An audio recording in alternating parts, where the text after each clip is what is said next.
ரூத்தின் புஸ்தகத்தை நாம் திருப்பி வைத்துக் கொள்வோம். இதில் 1வது அதிகாரம் 1 முதல் நாம் பார்க்கின்ற வகையிலே அங்கு என்ன வாசிக்கிறோம் என்றால், நியாயாதிபதிகள் நியாயம் விசாரித்து வரும் நாட்களிலே தேசத்திலே பஞ்சம் உண்டாயிற்று. இஸ்ரவேல் மக்களை தேவனாகிய கர்த்தர் எகிப்திலே இருந்து பரம கானானுக்கு கொண்டு வந்த அந்த நாட்களிலே மோசேயின் மூலியமாக யோசுவாவின் மூலியமாக வழி நடத்தி அங்கு யோசுவா வழியாக 12 கோத்திரங்களுக்கும் அந்த கானான் தேசத்தை பிரித்து கொடுத்து அவர்கள் அங்கு வாழ்ந்து கொண்டிருக்கிற நாட்களிலே மோசே மரித்து விட்டார், யோசுவா மரித்து விட்டார். அந்த நாட்களில் இருந்த அந்த மூதாதையர் மரித்து விட்டார்கள். இப்பொழுது இளைய தலைமுறை எழுப்பி இருக்கிறது.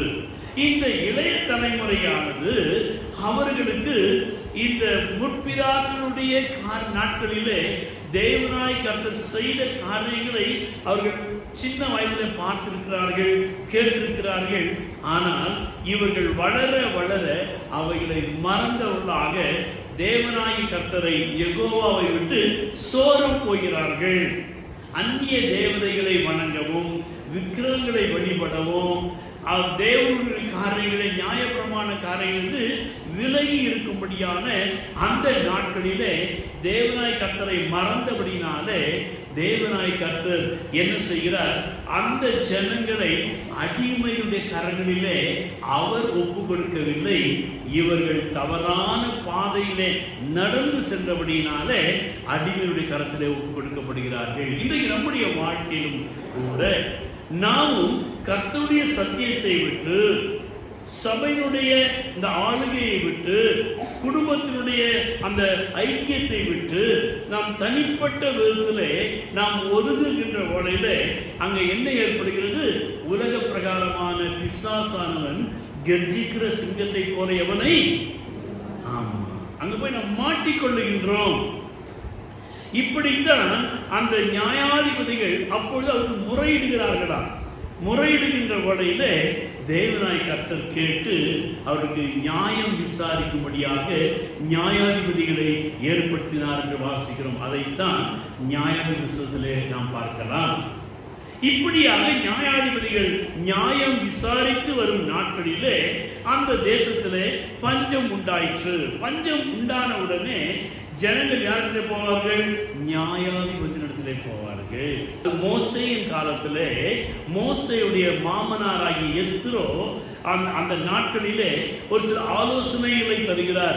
1000 பேருக்கு அதிபதி, 100 பேருக்கு அதிபதி, 50 பேருக்கு அதிபதி, 10 பேருக்கு அதிபதி என்று அப்பொழுதுதான் court, high court, lower court என்று அந்த கோர்ட்டில் அப்பொழுதுதான் உருவானது. எனவே அவர்களிடத்தில் போய் பகிர்ந்து கொள்ள வேண்டும்.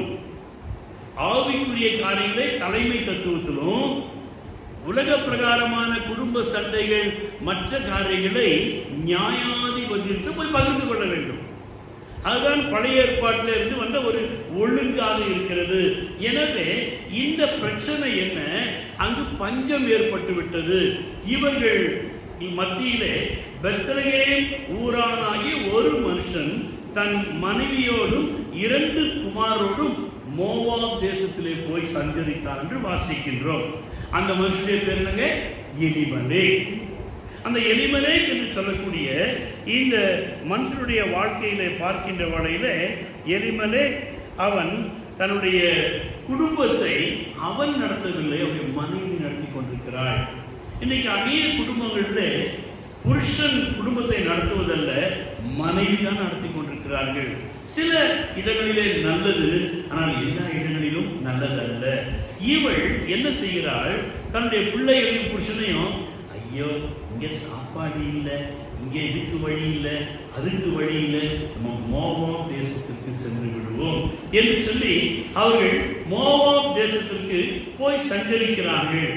அவ்வாறு அங்கு போய் சஞ்சரிக்கின்ற வேளையிலே, அங்கு சஞ்சரித்த வேளையிலே முதலாவது எலிமலேக் அங்கு மரித்து விடுகிறார். தேவனுடைய பிள்ளைகளே, நம்முடைய வாழ்க்கையிலே நம்முடைய விசுவாசத்தை விட்டு, நம்முடைய கிறிஸ்தவ ஐக்கியத்தை விட்டு, நம்முடைய ஐக்கியங்களை விட்டுவிட்டு நாம் சோரம் போகின்ற வேளையிலே நாம் நாம் அந்நிய ஜாதிகளோடு நாம் ஐக்கியப்படுகின்ற வழியிலே அங்க என்ன ஏற்படுகிறது? இந்த எலிமெலேக்குடைய வாழ்க்கை மரணத்தை சந்திக்கிறது. காரணம் என்னவென்றால், அவன் தேவனுடைய பிள்ளைகளோடு ஐக்கியமாய் இராதபடியினாலே அவனுடைய பிரச்சனைகளை வெளியே சொல்ல முடியவில்லை, அந்நிய ஜனங்களை பகிர்ந்து கொள்ள முடியவில்லை. முடிவிலே அவனுக்கு மரணம் தழுவது என்று வாசிக்கிறோம். இவன் மரித்த பின்பதாக இவள் அவனுடைய மனைவி நகோமி, நகோமி என்றால் இன்பமானவள், ஸ்வீட் என்ற அர்த்தம். இந்த இன்பமானவள் என்ன செய்கிறாள்? அந்த மோவாப் தேசத்தில் இஸ்ரவேலருக்கு ஒரு கட்டளை உண்டு, ஒரு பிரமாணம் உண்டு. அவர்கள் பெண் கொடுத்தும் பெண் வாங்குவதும் புறஜாதியருக்கு இருக்கக்கூடாது. ஏனென்றால் அவர்கள் விக்கிரகங்களை வழிபடுகிறவர்கள். இவர்களோ விக்கிரகங்களை வழிபடாதபடிக்கு யெகோவாகிய தேவனாய் கர்த்தரை வழிபடுகிற வைராக்கியமுடையவர்களாக இருந்தார்கள். அப்படிப்பட்ட வைராக்கியமுடைய இந்த நகோமி பஞ்சத்தின் நிமித்தமாக அங்கு நியாயாதிபதியை போய் தன்னுடைய காரியங்களை சொல்வதற்கு அவளுக்கு இஷ்டம் இல்லை. ஏன்னா அவளுக்குள்ள ஒரு பெருமையின் ஆவி இருந்தபடினாலே அவள் அங்கிருந்து தன்னுடைய குடும்பத்தை எடுத்துக்கொண்டு அவள் கடந்து செல்லுகின்றாள். முடிவு அங்கே என்ன ஏற்படுது? முதலாவது அவளுடைய புருஷன் மரிக்கின்றான். இரண்டாவதாக இவள் என்ன செய்கிறார்? இந்த 2 பிள்ளைகளுக்கும் மோவாபியரிலே பெண் கொள்ளுகின்றார் என்று வாசிக்கிறோம். இந்த மோவாபை குறித்த ஆதியாகமத்தில் வாசித்து பார்க்கின்ற வகையிலே தகப்பனும் மகனும் இணைந்து உருவான ஒரு உறவு தான், பிள்ளைகள் தான், சதிதான் மோவாபின் சந்ததி, சபிக்கப்பட்ட ஒரு சந்ததி. அந்த சந்ததியிலே இவர்கள் போய் இணைந்து அவர்களோடு ஐக்கியம் கொள்ளுகின்ற வகையிலே, அவர்களோடு கூட உறவு கொள்ளுகின்ற வகையிலே பார்ப்பதற்கு அழகாகத்தான் இருக்கும். அவங்களுக்கு என்ன பெருமை?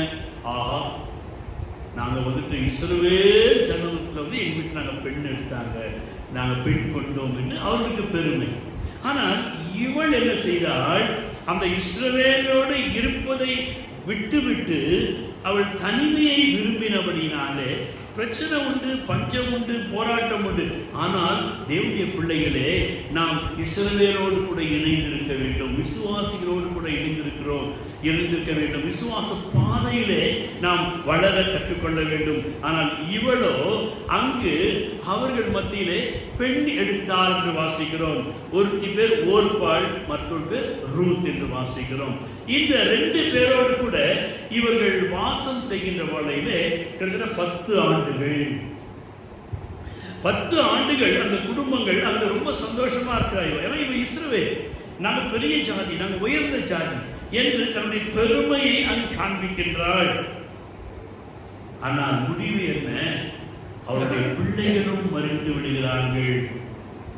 இவள் அங்கு தனித்தவளாக காணப்படுகிறாள்.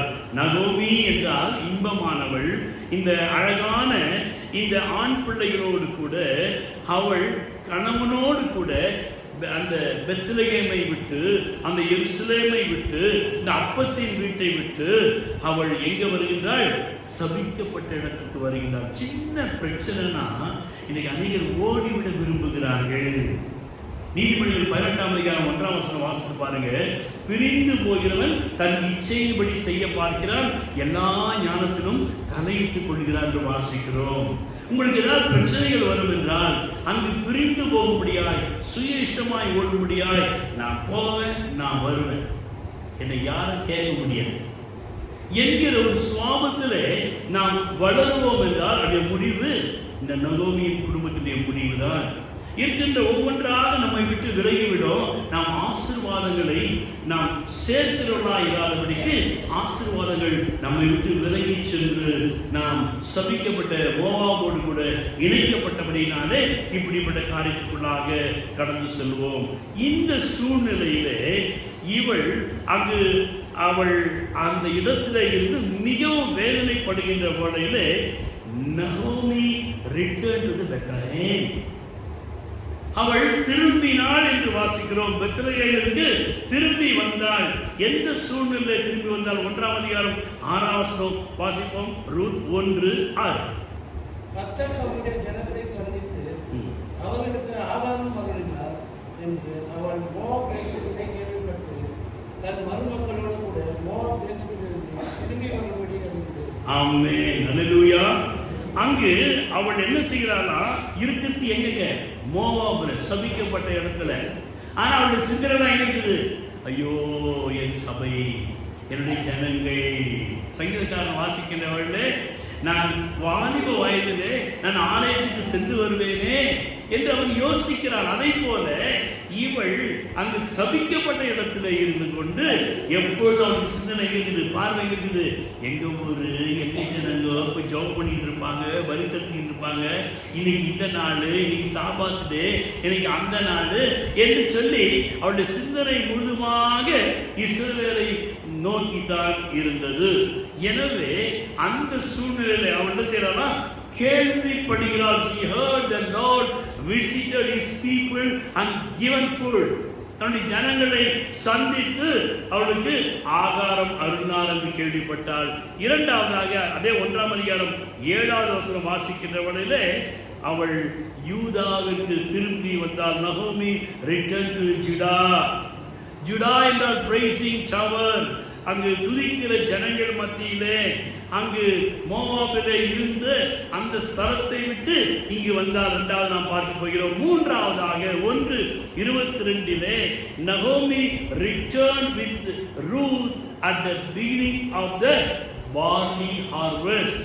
அறுப்பின் துவக்கத்திலே, வார்கோதுமையின் அறுப்பின் துவக்கத்திலே அவள் பெத்லகேமுக்கு ரூத்தோடு வந்தாள். இவருடைய வாழ்க்கையில பாருங்க, தன்னுடைய ஜனங்களோடு பாடு அனுபவிப்பதை விரும்பவில்லை.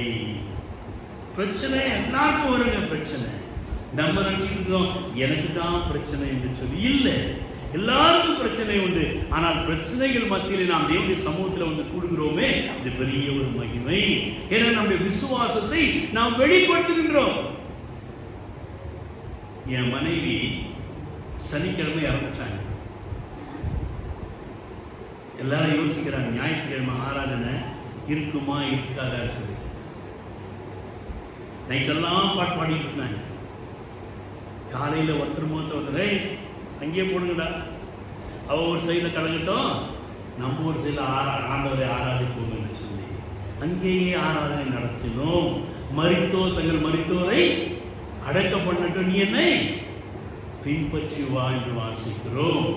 எனவே தேவனுடைய பிள்ளைகளே, இவளுடைய வாழ்க்கையிலே அவள் அந்த நகோமியாக இன்பமானவளாய் இருப்பதை விட்டுவிட்டு அவள் தன்னுடைய ஜனங்களோடு பாடு அனுப்பதை விரும்பாமல் அழிவின் பாதையிலே நடத்தி தன்னுடைய குடும்பத்தை நடத்தி கசப்புள்ளவளாக மாறிவிட்டாள். புத்தியற்ற ஸ்திரீயாக மாறிவிட்டாள். அவள் திரும்பி வருகின்ற வேளையிலே ஜனங்கள் கேட்கிறார்கள், ஐயோ இது நகோமியா? அவள் சொல்றா, என்ன நகோமி சொல்லாத, என்ன மாறா. மாறா என்றால் கசப்பு. தேவனுடைய பிள்ளைகளே, கர்த்தர் நம்மை நகோமி போல உருவாக்கி வைத்திருக்கின்றார். அல்லேலூயா. சொல்லுமா, நான் ஒரு நகோமி, நான் ஒரு நம்ம இன்பமானவள்.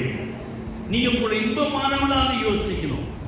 தேவனுடைய பிள்ளையே, கர்த்தருடைய சமூகம் என்பது திரும்பி வரக்கூடிய சமூகம். அல்லேலூயா.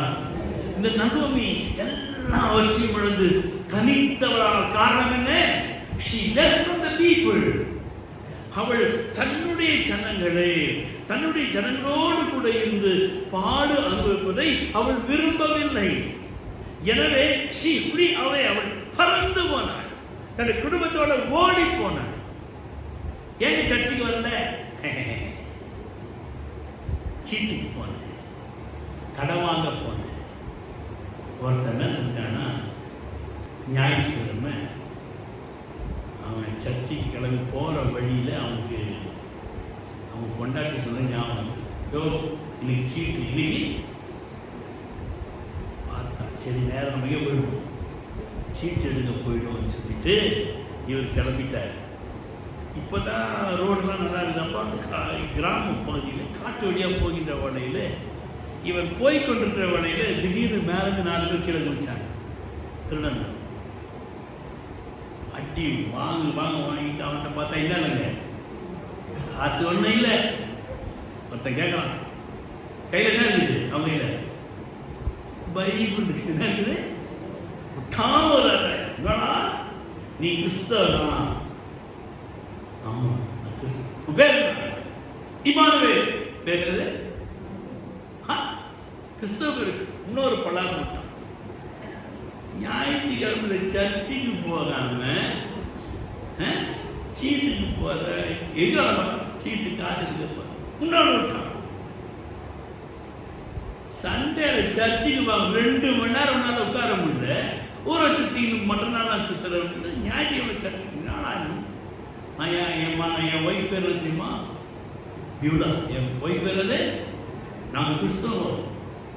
நான் திருடி கொண்டு வந்த தசமபாகம் ஒழுங்க சபை கொடுத்தது. அதனால தான் பாருங்க நான் மாட்டாம இருக்கேன். சொல்றேன் ஒரு காரியங்களை பாருங்க. உண்மை உள்ள சின்னதுல கூட அவன் கற்றுக்கொள்கிறான். தன்னுடைய மனைவி இருந்து அவன் திருடன் தான். போடு போடு ஓடி பண்ண சர்ச்சு. இதுக்கு பின்னால மந்தனம் நடந்தது வேற. இவன் அடிய வாங்கி நேரா சர்ச்சில் போய் நிற்கிறான். அந்த நேரம் என்ன? சாட்சியின் நேரம். என்ன நேரம்? சாட்சியின் நேரம். 7 மூஞ்சிலாம் வீங்கிச்சு. சொல்ல அவன் பொண்டாட்டி பார்க்கறான். நான் போனது இப்படி வந்து நிற்கிறாங்க. அப்போ அவன் அறிக்கை இருக்கிறான். ஒரு கள்ளன் என்னை கர்த்தருக்கு நேராக வழிநடத்தினான். தேவனுடைய பிள்ளைகளே, ஓய்வு நாளின் மனமே தேவனின் கிருபைக்கு ஒரு தியானமே நாம் பாடுகிற வண்ணமாக இந்த நாட்களில் நீங்கள் கர்த்தரை விட்டு சோறு போவீர்கள் என்றார். எல்லாம் வாஷ் அவுட் ஆகிடும். சாபங்களும் ஒன்றும் இல்லைங்க. ஃபேக்ட். எல்லாருக்கும் பிரச்சனை உண்டு. யாருக்கு தான் போராட்டம் இல்லை. ஆனால் அவைகள் மத்தியில் முதலாவது தேவனுடைய அவ்வளவுதான், வேற ஒண்ணும் கிடையாது. பிரச்சனைகள் மத்தியிலே நாம் தேட வேண்டும். அங்கு இவள் கேள்விப்படுகிறாள். எப்பொழுது? everything dead, she became alone, தனிமையானவளாக மாறினாள். 1 Samuel 21ஆம் அதிகாரம் 1ஆம் வசனம் வாசிக்கிறோம். அந்த 3 வருஷம் பஞ்சம் இருந்தான். இதாங்க 3 குறிப்பிட்ட வருஷ நாட்கள் வரைக்கும் தாங்க பிரச்சனை. அதுக்கப்புறம் கர்த்தர் அதை மாற்றி தருகின்றார். எனவே இவள் நகோமி என்ன செய்கிறாள்? தன் மரித்த சூழ்நிலையிலே இவைகளெல்லாம் கேள்விப்பட்டு எங்கே வருகிறாள்? இஸ்ரவேல் தேசத்துக்கு திரும்பி வருகிறாள். அல்லேலூயா. அவள் திரும்பி வருகின்ற வழியிலே அங்கு என்ன ஏற்படுகிறது? அவளுக்குள்ள பெரிய ஒரு சந்தோஷம். ஏன்? இங்க சொந்த நிலத்துல வர, இங்க சொந்த ஜனங்களை பார்க்க வர என்கிற ஒரு சந்தோஷம், ஒரு மகிழ்ச்சி. அதே நேரத்தில் யெகோவாவை குறித்து அவள் யோசிக்கிறாள். அவர் மன்னிக்கிறவர், அவர் மேசியா, அவரே எனக்கு தம்பிரான் என்று சொல்லி அதை நம்பிக்கொண்டு அவள் வருகிறாள். கூட யார் வருது? ரூத்தும் கூட கடந்து வருகின்றாள். இவ்வாறு இவருடைய வாழ்க்கையில இவள் யாருங்க? நியாயாதிபதிகளுடைய விசாரிப்பை விரும்பாதவள். இரண்டாவதாக சுயமாக தீர்மானம் எடுத்தவள். மூன்றாவது கணவனையும் பிள்ளைகளையும் தவறாக வழிநடத்தினவள். ஆனால் கடைசியிலே அவளுக்குள்ளாக கொஞ்சம் விசுவாசம் அங்கு தன்னுடைய ஜனங்களை குறித்து கேள்விப்பட்ட வேளையிலே she ready to return back. அவள் உடனே கீழ்ப்படுகின்றார். ஐயோ, நான் எப்படி போவேன்? என் புருஷன் இல்லை, என் பிள்ளைங்க இல்லை, எனக்கு அவமானமா இருக்குது, கேவலமா இருக்குது. நான் எப்படி திரும்பி போவேன்? திரும்பி போறேன்னா கதையே இன்னும் கேவலமா இருக்கும். இன்னைக்கு அநேகர் எப்படியான விசுவாசத்துல நாம் என்ன செய்கிறோம்? Prestige issue. நான் எப்படி போறது? இல்லை தேவனுடைய பிள்ளைகளை, பிரச்சனைகள் எல்லாருக்கும் உண்டு.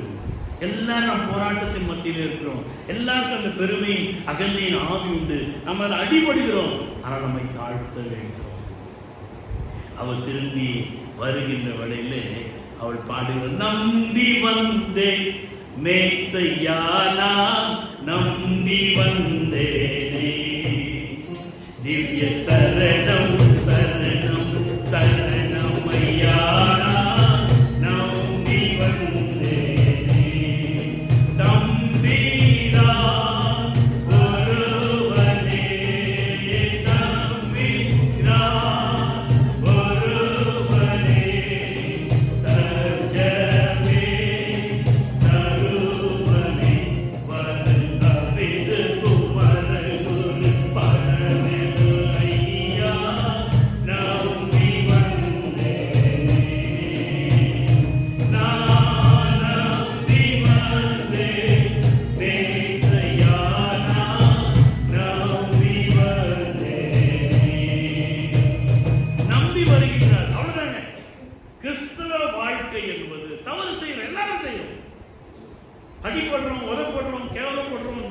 அழிஞ்சு போகுது எல்லாமே.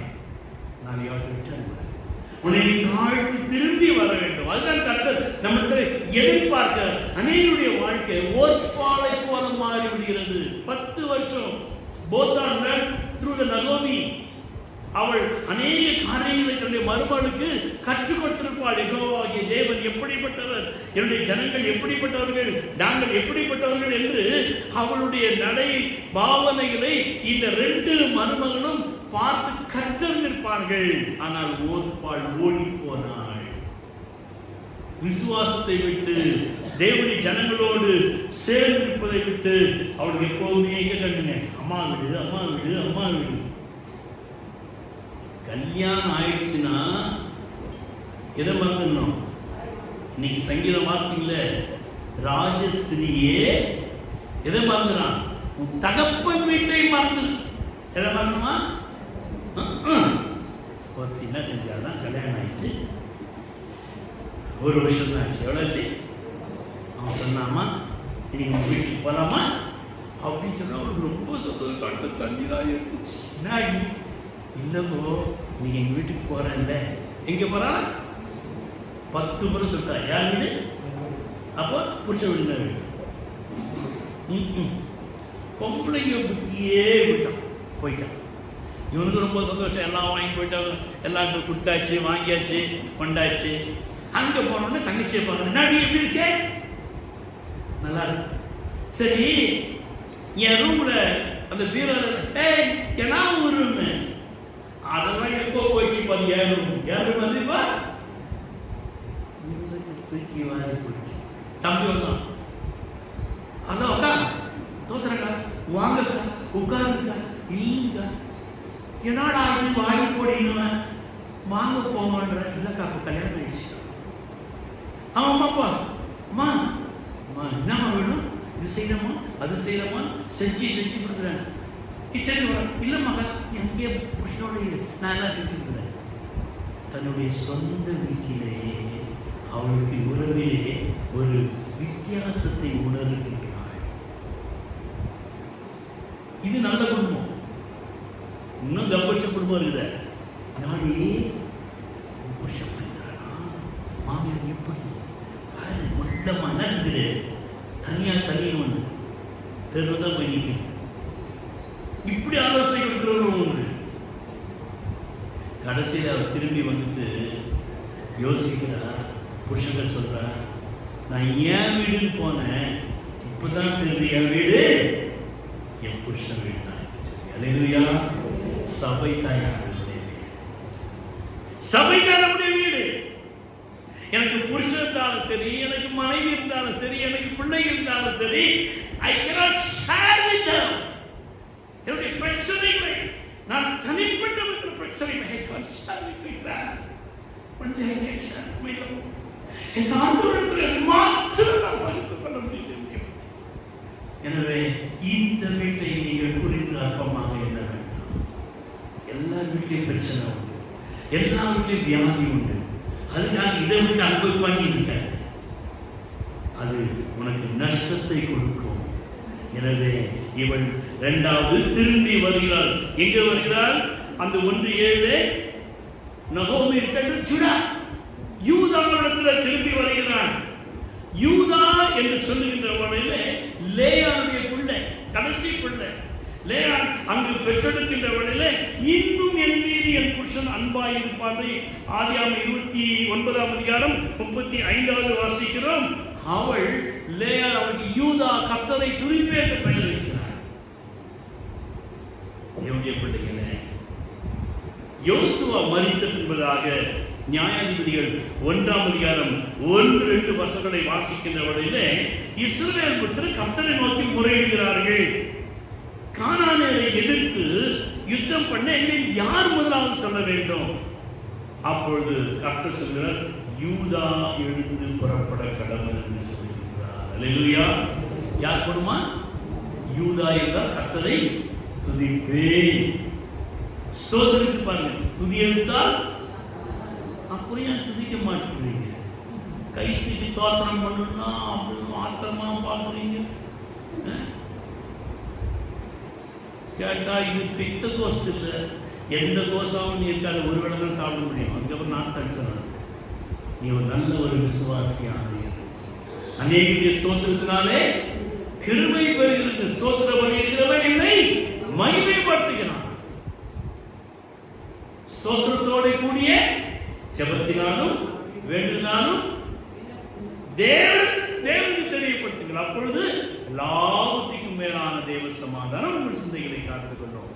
அப்போ யூதாவை ஸ்துதியை முதலாவது இவ எங்க வர திரும்பி நேரா யூதா தேசத்துக்கு வருகிறார். அல்லேலூயா.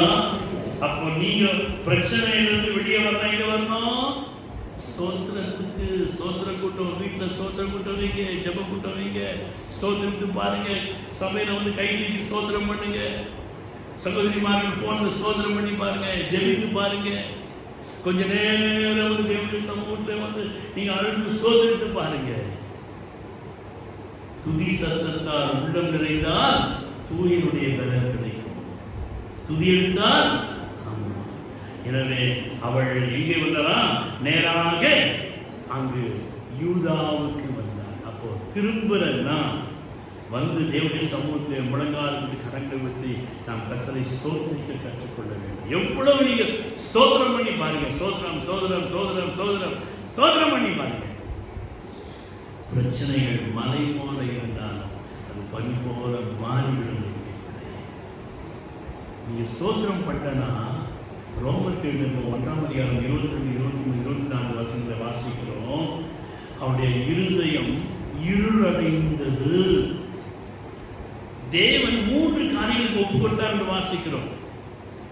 காரணம் என்ன? அவர்கள் தேவனை அறிந்தும் தேவன் என்று மகிமைப்படுத்தாமலும் ஸ்தோத்திரியாமலும் இருந்து தங்கள் சிந்தனைகளினாலே வீணரானார்கள். உணர்வில்லாத இருதயம் இருளடைந்தது. நமக்கு என்னங்க உணர்வு இல்லை. எவ்வளவு நன்மை செஞ்ச இன்னைக்கு நீங்கள் நானும் உயிரோடு இருந்து சுத்த கேள்வி. எனவே நாம் எப்பொழுதும் ஸ்தோத்திரிக்க கடமைப்பட்டுள்ளோம். ஸ்தோத்திரம் ஸ்தோத்திரம் ஸ்தோத்திரம் ஸ்தோத்திரம் என்று நீங்க ஸ்தோத்திரித்து பாருங்க. அவர் செய்த நன்மைகளை நினைத்து நினைத்து ஸ்தோத்திரித்து பாருங்க. இப்படியாக அவள் திரும்பி வருகிறாள். எங்கு? ஸ்தோத்திரத்தோடு வருகின்றாள். அல்லேலூயா. முதலாவது என்ன தீர்மானம் இருக்கணும்? We have to return to the city from where we stay. எங்க நீ தங்கி இருந்து அங்கிருந்து வெளியே வா. போதும் அடிமைத்தன வாழ்க்கை, போதும் அவிசுவாசம், போதும் அவிசுவாசத்தில் சேர்ந்து இருந்து உன்னுடைய வாழ்க்கையை நீ கெடுத்துக் கொண்டது. என்னுடைய பிள்ளையே, இப்பொழுது உன்னுடைய சபைக்குள்ளாக, இஸ்ரவேலுக்குள்ளாக, பாளையத்திற்குள்ளாக, கர்த்தருடைய வார்த்தைக்குள்ளாக நீ கடந்து வருகின்ற வழியிலே உன்னை அறியாதபடிக்கு நீ ஸ்தோத்திரம் செய்யாது. ஏன்னா இங்க நம்ம அப்படி வளர்ந்துட்டோம். நல்ல ஸ்தோத்திரித்துக் கொண்டே அவள் வருகின்ற வழியிலே 1ஆம் அதிகாரம் 22வது வசனத்தை வாசிக்கிறோம். பெத்லகேமுக்கு வந்தாள். நீங்க வந்தாளா? பெத்லகேம், என் ஆண்டவர் உன்னிலே பிறக்கும்படியாக, அப்பத்தின் வீடாக, உன்னை என் கர்த்தர் ஆசீர்வதிக்கும்படியாக நீ இழந்த எல்லாவற்றையும் பெற்றுக் கொள்ள வேண்டும் என்றால் you have to come back to the Bethlehem. சபை இங்க வந்து பாருங்க. எதெல்லாம் இழந்து போனீங்களோ அதெல்லாம் தானா உங்களிடத்துல வந்து. ஆமென். தேவனாலே கூடாத காரியம். கடவுளுடைய தேவனுடைய சமூகம் என்பது இங்க நீங்க ஜெபம் பண்ணி அங்க சுகமா, இங்க நீங்க தேவனுடைய சமூகத்தை தேடி வந்தீங்களோ கர்த்தர் அங்க அற்புதம் செய்வார். வாசித்து பாருங்க. சுவிசேஷத்தை வாசிக்கிறோம். எந்த நேரத்திலே அந்த வேலைக்காரன் சுகமானா, உடைய மகன் சுகமானான் கேட்கின்ற வழியில அப்பொழுது இந்த மணி நேரத்தில் அப்புறம் ஆர்டர் சொல்றாரு, போ உன் மகன் சுகமா இருக்க, போ உன் வேலைக்காரன் சுகமா இருக்க. இந்த வார்த்தை உங்களுக்கு நிறைவேற வேண்டுமானால் மருத்துவர் அடக்க மாட்டோம். நீயோ என்னை பின்பற்றி வா என்று சொல்கிறார். நாம் தேவனுடைய சமூகத்திலே கடந்து வருவதிலே, அவரை பிடித்துக் கொள்வதிலே, நாம் பெத்லகேமுக்குள்ளாக இருக்கின்ற வழியிலே அங்கு என்ன ஏற்படுகிறது? அவள் தன்னை புதுப்பித்துக் கொள்ளும்படியாக வந்தாள். இந்த மருமகளாக வந்த இந்த ரூத் என்ன செய்கிறாள்? எல்லாவற்றையும் யோசிக்கிறாள். என்னுடைய சபிக்கப்பட்ட வாழ்க்கை, என் குடும்பம். ஆனால் இந்த குடும்பமோ ஒரு வித்தியாசமான ஒரு குடும்பம் என்பதை அவள் உணர்ந்தபடியினாலே அவள் அறுப்பின் துவக்கத்திலே வந்து அந்த யூதாவுக்குள்ளாக வந்து அவள் பெத்லெகேமுக்குள்ளாக வந்து அவள் இழந்து போன எல்லாவற்றையும் பெற்றுக்கொள்வது மாத்திரமல்ல, அவளையே சபிக்கப்பட்டவளே அங்கு ராஜாத்தியாக மாறுகிறாள். அல்லேலூயா. நீங்களான சபிக்கப்பட்டவங்க. ஆனா அவன் என்ன செஞ்சிடறோம்? ஓடி போயிடே போட. ஒரு ஞாயிற்றுக்கிழமை ரெஸ்ட் என்ன வேணும்? ஆமா, உங்களுக்கு ரெஸ்ட் எடுக்கிற இடமே இல்லை. வருத்தப்பட்டு பாரம் சுமக்கிறே நான் உங்களுக்கு இதுதான் இணைப்பாருங்கிற இடம். ராஜா சொல்றாரு, ஆகாமிய கூடாரங்களிலே வாசமாய். ஆகாத சம்பாஷணை பேசுற இடம் தான் நம்ம வீடு. தெரியுமா அவன் எப்படி வந்தா பத்தியா? நீ பத்தியா? அவன் மூச்ச பத்தியா? பேய் அச்சாமா இருக்கு. எனக்கு தெரியும். அப்போ சர்ச்சுக்குள்ள வந்து இதெல்லாம் பார்த்துட்டாங்க போய் சொல்றது. ஆக அதோட இங்கே போய் தோற்ற மாட்டேன். நாளைக்கு மூஞ்சி பெயரிக்காமல் இருக்கும். தேவனுடைய பிள்ளைகளே, எனவே இந்த இடத்துல அவள் கடைசியாக இவர்கள் வந்து அந்த 2 பேருமாக வந்தார்கள். அவள் நகோமி எல்லாவற்றையும் பெற்றுக்கொண்டார். கர்த்தரங்கு வழி வாசல்களை கடந்து விடுகிறாள். சபிக்கப்பட்ட ஸ்திரீ விசுவாசத்தோடு நம்பிக்கையோடு கடந்து வந்தபடினாலே அவள் ராஜாத்தியாக மாறினாள். ஏனென்றால் அவளுக்குள்ளாக ஒரு விசுவாசம், நம்பிக்கை, நகோமியை கற்றுக்கொண்டாள். இன்னைக்கு நம்மை பார்த்து மற்றவர்கள் கற்றுக்கொள்ள வேண்டும். உன்னை பார்த்து மற்றவர்கள் கற்றுக்கொள்ள வேண்டும். ஞாயிற்றுக்கிழமை அவங்க கரெக்டாக சபைக்கு போயிடுவாங்க. ஏனென்றால் கர்த்தருடைய ஆசீர்வதிக்கிறார். உங்க வீட்டில் ஏன் ஆசீர்வாதம் இல்லை? நீ கேட்கறது ஏன் கிடைக்கல? You are late comers. So the blessings also come to late. மீதி உலக பிரகாரமான காரியங்களை so time போய் ரைட் டைம். ஏன்னா பஞ்ச் பண்ணோம், அங்கே விரல வைக்கணும். ஒரு சில இடத்துல விரல வச்சாக்க விரல போகிறது இல்லை. ஏன்னா அழுதி போதான். என்ன இதா இந்த ரேக ஏன் வீட்டில் தான் சாமான் தேய்க்கணும். நீ சாமான் தேய்க்காம உனக்கு வந்துட்டு வாஷிங் மிஷினும் வீட்டில் வேலை செய்ய ஆள் வேணும்னா இங்கே வந்து உட்காரு. அவசரமா தேய்ச்சி ஓடுறேன், அங்கே போய் வச்சு அமுக்கு அமுக்கு அமுக்கு அமுக்கு அமுக்கு அமுக்கு அமுக்கு வராது. ஏன் இங்கே வரலையே? நீ அங்கே போய் இந்த டைமுக்கு போகிறது கஷ்டமாக இருக்கும். ஆனால் நகருடைய வாழ்க்கையிலே மாறாளுக்குரிய காரியத்தை அவள் ருசித்தாள். கடைசியிலே திரும்பி வந்தாள். அவள் அங்கு இயேசுடைய குடும்பத்தினுடைய அந்த வரிசையிலே அந்த குடும்பமானது கடந்து வந்ததில் மத்திய வாசிக்கும்.